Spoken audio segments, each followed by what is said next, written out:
원시 공산제 고대 노예제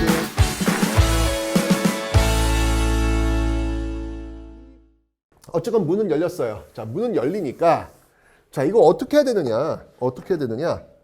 자, 크게 두 세력으로 나뉘게 됩니다. 자, 어떻게 보면 개화파와 위정척사파. 뭐 늘 그렇지 않습니까, 여러분들? 항상 뭔가 어떤 새로운 것들 하면 찬성하는 쪽이 있으면 반대하는 쪽이 있지 않습니까? 그런 모습이 나오는 거예요. 자, 문이 열렸으니까 이제 빠르게 그 서구 문물을 받아들여야 된다는 쪽과 있을 수 없다. 이게 위정이라고 하는 건 뭐냐면 호위한다, 지킨다는 얘기예요. 뭘 바른 것을 지킨다. 발음. 그 당시 사람들한테 발음은 뭐야? 성리학적 질서를 얘기하는 거예요. 그 성리학적 질서를 지키면서 배척한다는 얘기죠. 사악한 무리들, 서구 문물들을 배척하는 세력들. 그러니까 어떻게 보면 이제 보수 세력이라고 보면 되는 거예요. 기존의 질서를 유지하겠다라고 이야기하는 세력들이니까 이들을 우리는 위정척사파다라고 이야기를 하는 겁니다. 개화파와 위정척사파로 이게 나뉘게 되는데, 하지만 여러분들 중요한 건 문을 연 거는 정부예요, 정부. 그렇죠? 그러니까 주류는 개화 쪽으로 갈 수밖에 없겠죠. 자, 그러면서 개화파는 다시 두 세로 나뉩니다. 바로 온건파와 급진파로 나뉘게 되는데, 온건파와 급진파 이 중에서 정부 측과 연결되어 있는 쪽은 온건파라고 보시면 돼요. 그러니까 정부에서 문은 열었지만 그렇다고 해서 급격한 변화는 또 부담스럽겠죠. 그러니까 정치를 하는 사람들은 기본적으로 특히 정부 집권 세력들은 책임을 져야 되잖아요. 변화의 결과 알아?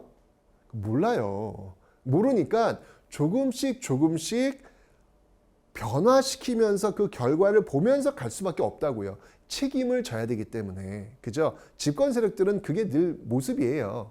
그런데 그렇지 않은 사람들은요, 빨리 이왕 할 거면 좀 빨리 하자고 주장을 하겠죠. 그래서 온건파와 급진파로 나뉘게 되더라라는 겁니다. 자, 이 온건파의 모델이 있습니다. 모델은 있어요. 변화의 그 결과가 어떤데 그 모델은 사실 있어요. 그거는 청나라도 이미 우리보다 먼저 문을 열었고 일본도 우리보다 먼저 문을 연 상태예요. 청나라는 영국에 의해서 문이 열렸고 일본은 미국에 의해서 문이 열렸다라고 설명드렸잖아요. 문은 이제 서구 문물을 받아들이고 있단 말이야. 자, 근데 청나라는 이제 이 서구 문물을 그럼 어떻게 받아들일 것이냐? 그 방법이 바로 양무운동이라는 거야. 이 양무운동은 뭐냐면 서양의 문물은 받아들이되 청나라의 문화, 청나라의 정신 이런 것들은 바뀌지 않는다는 거예요. 오로지 서양 기술만 받아들이겠다라는 것이죠. 온건파는 바로 이것을 지향합니다. 온건파는 급격한 우리의 모든 걸 다 바꾸는 건 부담스러운 거야. 그냥 서양의 어떤 기술이 워낙 좋다고 하니 그것만 받아들이면서 우리 체제를 유지하자라고 하는 것이죠. 그래서 이들은요, 김홍집을 중심으로 한 이 대표적인 온건파입니다. 김홍집은 여러분들 이제 계속 나와요. 어찌 보면 이 개화를 이끌었던 중심 인물이 김홍집이라고 보시면 돼요. 이 김홍집은 그래서 동도서기에 입각한 개화 방식을 채택을 하는 거예요. 동도서기는 똑같아요.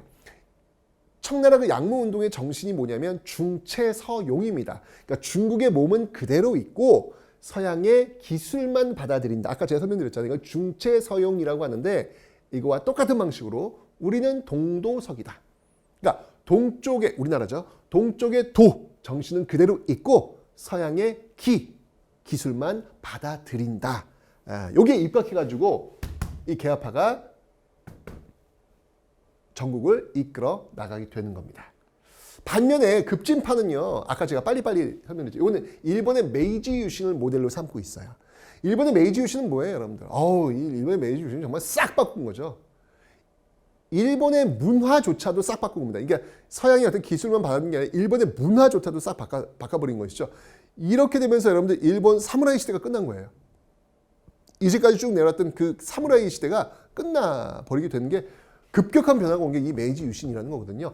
급진개화파도 이렇게 가야 된다. 이렇게 빨리 따라가야 된다. 서구 문물을 빨리 따라가야 된다. 라고 주장을 한 쪽이 바로 급진개화. 대표적인 인물이 있다면 문명개화의 입장인데요. 김옥균 같은 인물이 대표적인. 이제 나중에 이제 김옥균이 그래서 갑신정변을 일으키게 되는 겁니다.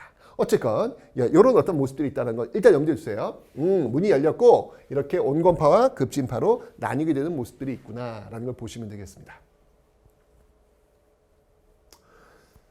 자, 일단은 여러분들 문이 열렸으니까 이 온건파 주도로 뭐 사실 뭐 여기 이 당시에 뭐 온건파 급진파가 아주 급격하게 나뉘는 같은 그런 시점은 아니에요. 그건 나중에 이모군란이 벌어졌을 때 이제 나뉠 겁니다. 나중에 설명드릴 거예요.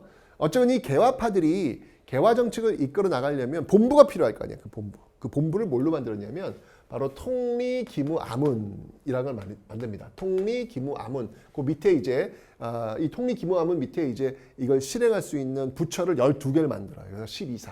그러니까 쉽게 얘기하면 의정부 6조.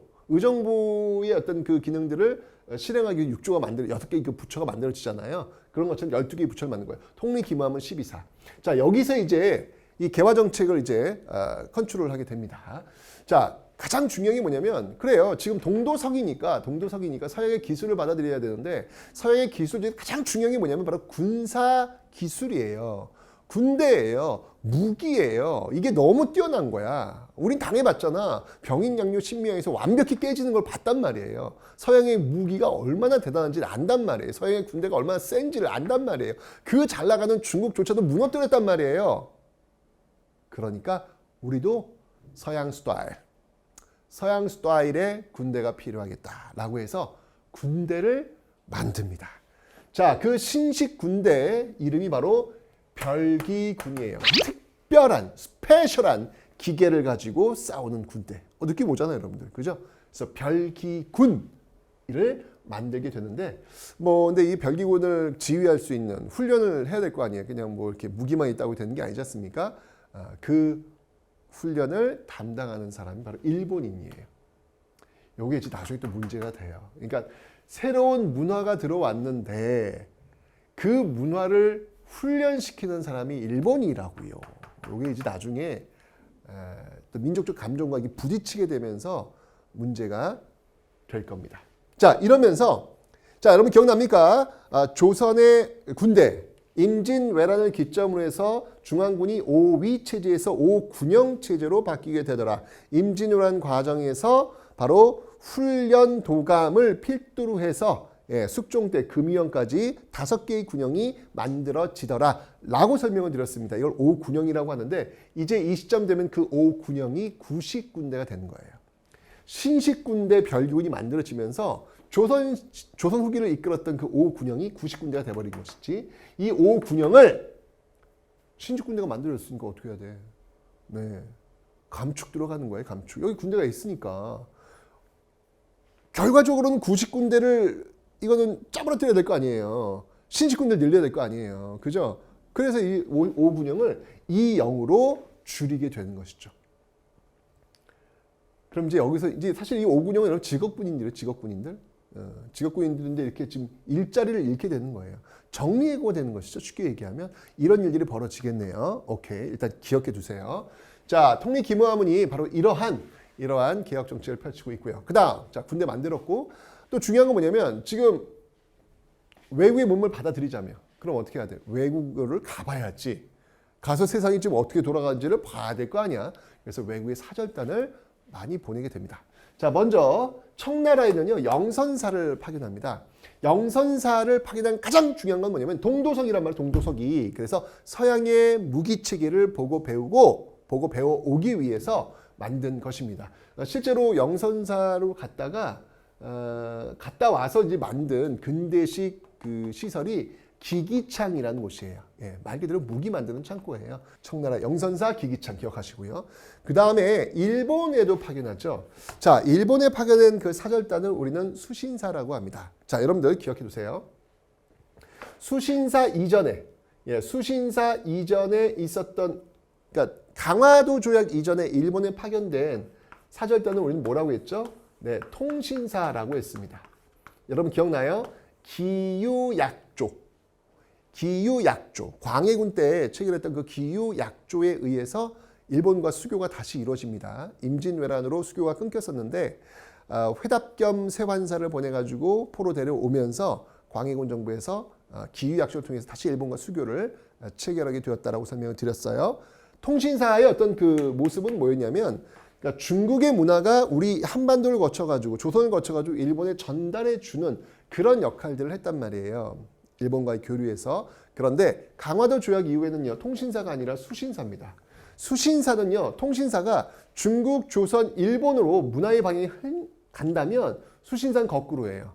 서양, 일본, 조선으로 오게 되는, 서양, 일본, 조선으로 오게 되는 그런 문화의 흐름이 있더라. 이게 수신사가 되겠습니다. 자, 일본에 파견되는데요. 1차 수신사와 2차 수신사 두 번에 파견되는데, 김홍집은 또 등장하죠, 여러분들. 김홍집은 이제 2차 수신사고요. 1차 수신사로는 누가 파견되냐면 김기수라는 인물이 파견됩니다. 김기수라는 인물이 1차 수신사인데, 이건 이제 강화도 조약 체결하고 나서 일본과 지금 강화도 조약 체결했으니까 이제 일본에 가서 이제 이야기를 하기 위한 외교관이 파견된 것이죠. 그때 수신사. 사실 뭐 1차 수신사는 중요한 게 아니고요. 이 2차 수신사가 이 김홍집이 굉장히 중요합니다. 아주 중요한 역할을 합니다. 뭐냐면 일본에 가서 누구를 만났냐면 일본에 파견된 청나라 외교관을 만납니다. 그 청나라 외교관의 이름은 황준헌, 중식 발음으로 황준쉔이라고 합니다. 그 황준쉔을 만났는데 이 청나라 외교관이 야, 지금 세계 정세가 지금 급박하게 돌아가. 너희 조선 정신 똑바로 차려야 돼. 라고 하면서 쓱 내린 책자가 하나 있어요. 이대로 해. 이대로 따라와. 그럼 너희는 버틸 수 있을 거야. 그게 뭐냐면 바로 조선 책략이라는 거예요. 예, 조선의 전략이라는, 조선 전략서라고 보시면 돼요. 이게 내용이 뭐냐면 야, 너희들 지금 저 위쪽에 러시아라는 나라가 있거든. 얘들 장난 아니야. 엄청나게 지금 세력이 지금 커지고 있는데 얘들 이제 분명히 이제 쳐들어올 거다. 조심해야 돼. 너희들 그거 막으려면 어떻게 되는지 알아? 방러. 러시아를 막기 위한 그 전략이 여기 들어가 있는 거예요. 이 방러. 내가 알려줄까? 그 방법이 뭐냐면 세 가지만 기억해. 친중, 결일, 연미. 자, 친중이라고 하는 건 뭐냐면 중국하고는 친하게 지내야 된다 너. 알았지? 결일. 일본 무시하지 마. 일본과 일단 손잡고 있어. 연미. 자, 보세요. 중국과는 이미 친해요. 아이고, 중국 그 4대 관계 속에서 지금 왔지 않습니까? 그죠? 결일. 네, 이미 일본과 강화도 체결했어요. 그럼 친중 결일은 의미가 없다는 얘기야. 제일 중요한 게 뭐? 그 마지막 방법. 연미라는 겁니다. 이 조선 책략의 핵심은 방러, 러시아를 막기 위해서 뭘 하라? 연미하라. 연미가 뭐냐면 미국하고 수교하라는 거예요. 이게 핵심이에요. 이게 핵심. 근데 여러분 미국이 어떤 나라예요? 미국은 우리의 적이에요. 적. 여러분 기억 안 나? 몇 년 전에 신미양을 통해서 우리 너무 많은 사람들을 죽였던 우리의 적이 미국입니다. 안 그러겠습니까 여러분들? 방금 미국하고 지금 전쟁 딱 했는데 미국하고 수교를 하라고요? 이 내용이 지금 알려지게 되면서 여러분들 이 조선이 발칵 뒤집혀져요. 그래서 바로 이 위정척사파들이 이게 알려지면서 특히 영남지방, 이 경상도 지역, 이 경상도 지역에서 만여 명의 유생들이 그 보수 진영에서 들고 나온 거예요. 한미동맹 결사반대 들고 나온 겁니다. 여러분들. 이게 그 유명한 영남 만인소 사건이라는 거예요. 바로 이 미국하고 이 수교하라는 것이 이 보수 진영을 그냥 발칵 뒤집혀 놓게 된 것이죠. 이건 제가 나중에 다시 한번 설명드릴 거예요. 어쨌건 이 수신사 2차 그 수신사 김홍집이 가져왔던 이 조선 책략이 정말 이 전국을 그냥 달아오르게 만들었던 그런 이슈가 되었다라는 거 일단 기억해 놓으시면 되겠습니다. 근데 어쨌건 여러분들 이 연미라고 하는 이 결과로 우리는 결국 미국하고 수교를 체결합니다. 그게 그 유명한 조미수호 통상조약이라는 거예요. 서양 열강 중에서 가장 먼저 수교를 한 나라가 바로 그래서 미국이 되는 거예요. 됐죠? 자, 그 다음에 일본에 보낸 이 수신사 말고요. 이건 수신사 어떻게 보면 공식적인 외교사절단이라고 보면 되는 것이고, 그 다음에 조사시찰단이라는 걸 또 파견합니다. 이제 이제 신사유람단이라는 표현을 쓰기도 해요. 근데 신사유람단은 좀 뭔가 좀 그렇지 않습니까? 유람? 놀러 갔나? 그러니까 이거 좀 약간 여러분들 이 당시 어떤 조사시찰단을 좀 비하하기 위한 그런 단어로 좀 들려요. 정식 명칭이 있습니다. 조사시찰단. 그러니까 일본에 가서 구석구석 일본의 어떤 변화된 모습을 보고 배워오기 위해서 파견된 사절단이라고 보시면 돼요. 자, 이 조사시찰단인데 이제 이 당시에 이제 이게 뭐냐면 암행어사 형식을 파견하는데 그 이유도 역시 마찬가지로 난리가 난 거야. 이 조선 책략 때문에 미국하고 수교하는 우리 적과 수교하라는 이 내용이 나오면서 이 보수파가 막 들고 일어나니까 이 상황 속에서 다시 공개적으로 일본의 문물을 보고 배우기 위해서 사신을 파견하기가 부담스러웠던 거예요. 그래서 암행어사 형식으로 자 어쨌건 통일기무함을 중심으로 해서 이렇게 신식군대를 만들고 외국에 사절단을 보내는 등 이런 개화 정책들을 추진하고 있더라. 개항 직후 보여진 모습이 되겠습니다. 됐죠? 통일기무함은 기억하셔야 돼요. 왜냐하면 80년대 개화 정책을 이끌었던 대표적인 기구가 통일기무함이에요. 그런데 90년대 가면 여러분들 이제 갑오개혁을 단행할 거거든요. 90년대 가면 94년도에 그 1차 갑오개혁을 단행했던 조직이 군국기무처예요. 그래서 80년대 개화정책 통일기무함은 90년대 개화정책 군국기무처 딱 여러분들 구분을 해 놓으셔야 됩니다. 아셨죠?